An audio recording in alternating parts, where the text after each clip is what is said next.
You are already one of the most powerful regulation tools your daughter has. You just don't know you're using it or doing it. And today we're going to talk about how to do it on purpose. So even though you've got no idea what I'm talking about, hey ho. Hiya and welcome back to the Teen Whisperer. The podcast for mums and girls everywhere, whether your daughter's a tween, a teen or a young adult, it does not matter in the slightest. This podcast is for you. And this week, I'm going to talk about something that I think is genuinely one of the most important things I will ever say on this podcast, amongst others, of course. Co-regulation.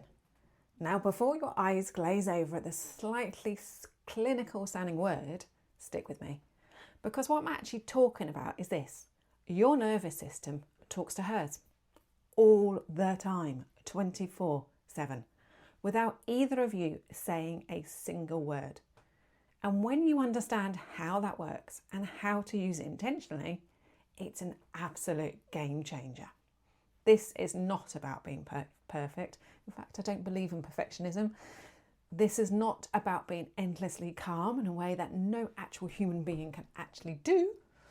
This is about understanding what your presence actually does for her and how to use it when it counts. So yeah, I'm also a mum. So 100% get where you're coming from. And added to that, I'm a health play specialist, a coach and a mentor as well. So yeah, let's go.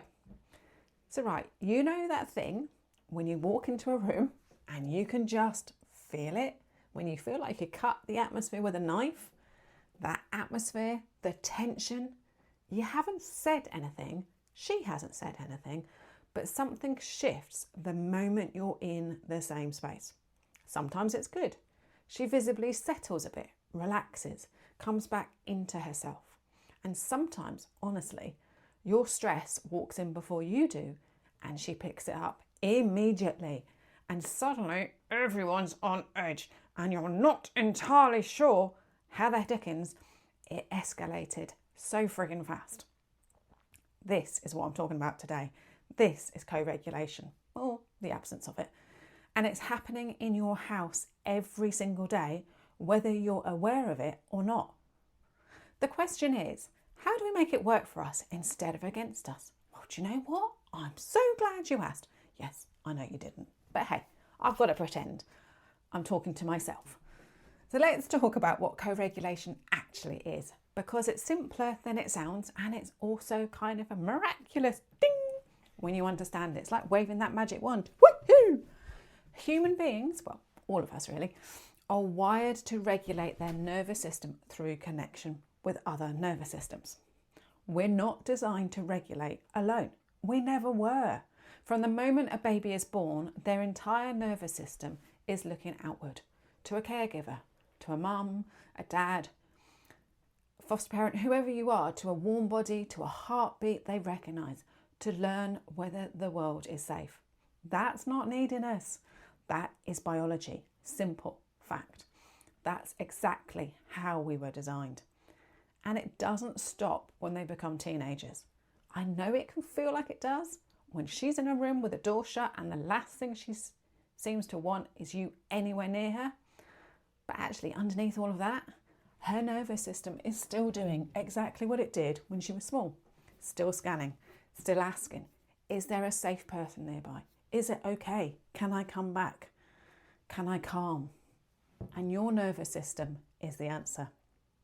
And here's the sciencey bit. And yeah, I'm going to keep it brief because that's what I'm about.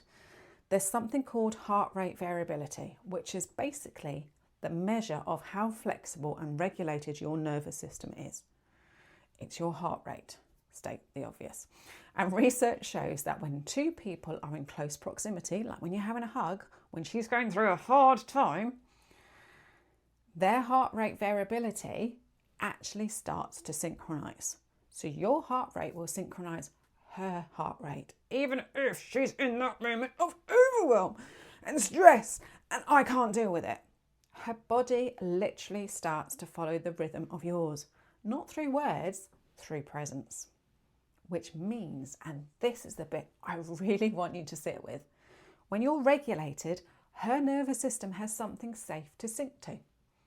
And when you're dysregulated, wound up, anxious, bracing for a fight, she picks up on that too. Before you've opened your mouth. As I've said this before, we have the heart rate rhythms around our body, which is kind of like 1 metre outside from your body. If you enter a room and you're feeling really inside, but you've got a big smile on your face, she's going to get really confused because she can see the smile, but she can feel that tension. However, if you go in feeling all calm in your body and your face says you're calm, she picks up on that and regulates her own nervous system. Not rocket science, simplicity. Now, I'm not saying this to make you feel like you have to be perfectly zen at all times, because that's not real life, is it? Not realistic, and frankly, it sounds exhausting. What I am saying, however, is your state matters, your breath matters, your steadiness matters. Not because you have to perform calm, but because genuine regulation in your body creates a genuine signal of safety for hers. So what does it actually look like? Do you know what? I'm so glad you've asked. Again, I know you haven't.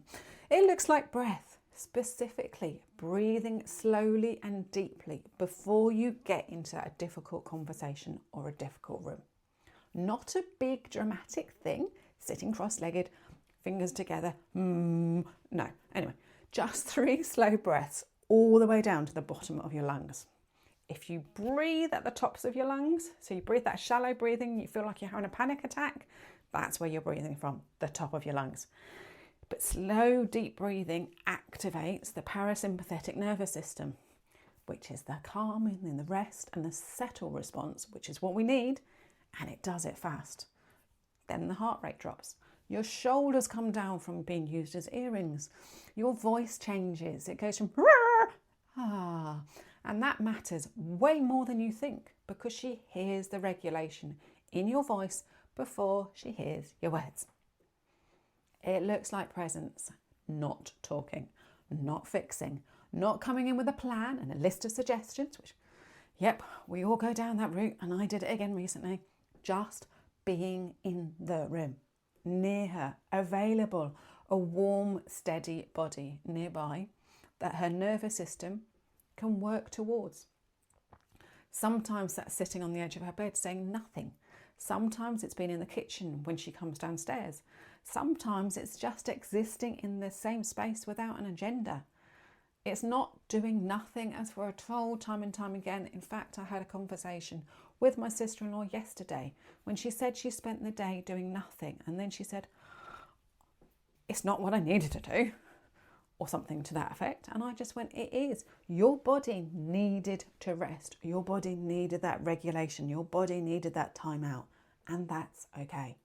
And this is one of the most powerful things we can offer. It looks like steadiness, continuity, showing up the same way day after day after day, even when she pushes back, even when she says she doesn't want you there. She does, by the way. She wants you. She needs you more than she's ever needed you at any other time in her life, but she doesn't know it. Even when it feels completely thankless and you're just thinking, I can't do this anymore, her nervous system is tracking your pattern, and the message it receives, it's his. She's still there. She's still here. Wrong way around. She keeps coming back. So that's you. You keep coming back. It's safe. That message lands in the body, not the brain. She won't thank you for it, but it is working. And then, because this is the bit that trips people up, knowing when to step closer and when to step back. Stepping closer looks like lowering your voice, slowing down, sitting at her level, removing the agenda completely. It's the moment where you stop trying to solve it and just be with it, with her. That shift from fixing mode to presence mode is something she feels in her body before she understands it in her head. Your body has to pass on that message. Then the brain gets the message. Stepping back looks like, I'm here when you're ready. Not, I'm leaving because you've upset me. Not, I give up. Just, I'm not going anywhere, and I'm not going to crowd you either. That distinction matters. The nervous system reads the difference between rejection and respectful silence space. And you can signal which one it is saying. You can signal which one it is without saying very much at all. Can't read my own writing. So one thing this week, and yeah, one teeny tiny thing this week, that's all I want from you guys. And it's this: before you go into a difficult moment with her, a conversation you've been dreading, the room she's been in all day, the dinner table that's been tense all week, stop. Literally stop.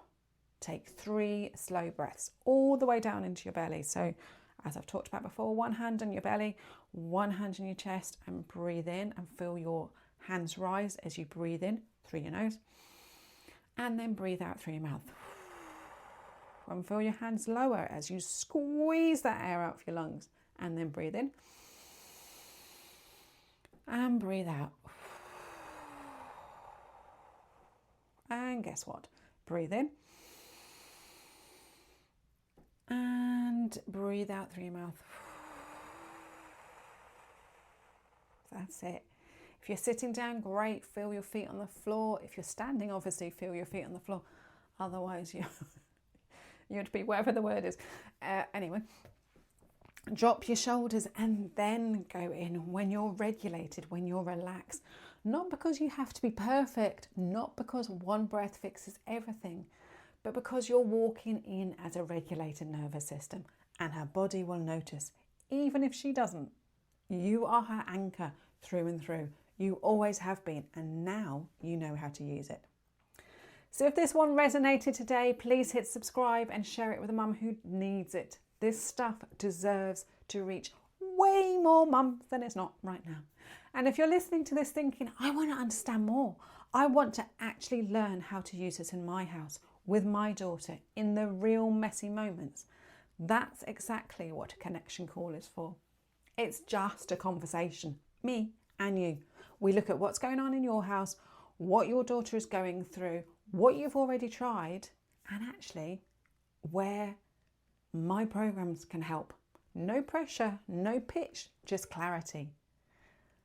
Link to book is in the show notes. So take care, and remember, you are doing way better than you think. So have a wonderful week. See you next week.